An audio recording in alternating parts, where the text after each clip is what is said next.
15મી ઓગસ્ટના પાવન પર્વ નિમિત્તે પોરબંદરના માહી ગ્રુપ પરિવાર દ્વારા રાષ્ટ્રપ્રેમ અને સેવાભાવના સમન્વય સાથે વિવિધ સ્થળોએ ધ્વજવંદન તથા સેવાકી કાર્યક્રમો યોજી સ્વાતંત્ર્ય દિનની ઉજવણી કરવામાં આવી.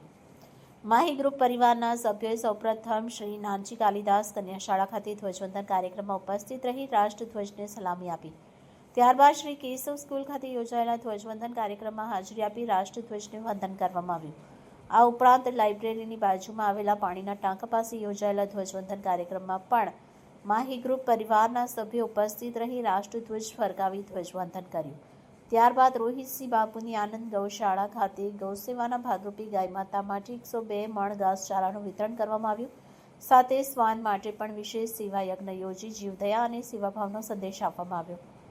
વસુંધરા કોમ્પ્લેક્સ ખાતે યોજાયેલા ધ્વજવંદન કાર્યક્રમમાં પણ માહી ગ્રુપ પરિવારના સભ્યોએ હાજરી આપી રાષ્ટ્રધ્વજને સલામી આપી. કાર્યક્રમ પૂર્ણ થયા બાદ સૌએ સાથે મળી ચા પાણી તથા નાસ્તો કર્યો.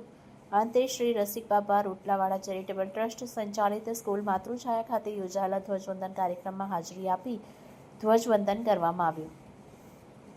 આ સમગ્ર સેવાકીય અને રાષ્ટ્રપ્રેમના કાર્યક્રમમાં માહી ગ્રુપના સેવાભાવી પ્રમુખ કમલભાઈ ગોસલિયા, ઉપપ્રમુખ અનિલભાઈ બથિયા, સેક્રેટરી ગજેન્દ્રભાઈ વ્યાસ, સહખજાનચી જયેશભાઈ પાઉ, માહી ચેરિટેબલ ટ્રસ્ટના ટ્રસ્ટી ઘનશ્યામભાઈ મહેતા તથા અશોકભાઈ ભાદરેચા તેમજ માહી ગ્રુપ કમિટીના અધ્યક્ષ જીતુભાઈ મજીઠિયા સહિત સેવાભાવી સભ્યો ઉપસ્થિત રહ્યા.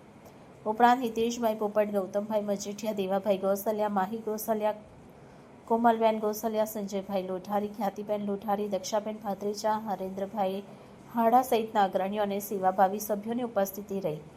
માહી ગ્રુપ પરિવાર દ્વારા સ્વાતંત્ર્ય દિનની ઉજવણીમાં રાષ્ટ્રપ્રેમ સાથે ગૌસેવા, જીવદયા અને સમાજ સેવાનો સુંદર સમન્વય કરવામાં આવ્યો. આ સેવાકી પ્રવૃત્તિઓ દ્વારા સમાજમાં સેવા, સહકાર અને જીવદયાનો સંદેશ પ્રસરાવવામાં આવ્યો. રિપોર્ટર ગૌતમભાઈ મજેઠિયા, આઝાદ મીડિયા લાઈવ, પોરબંદર.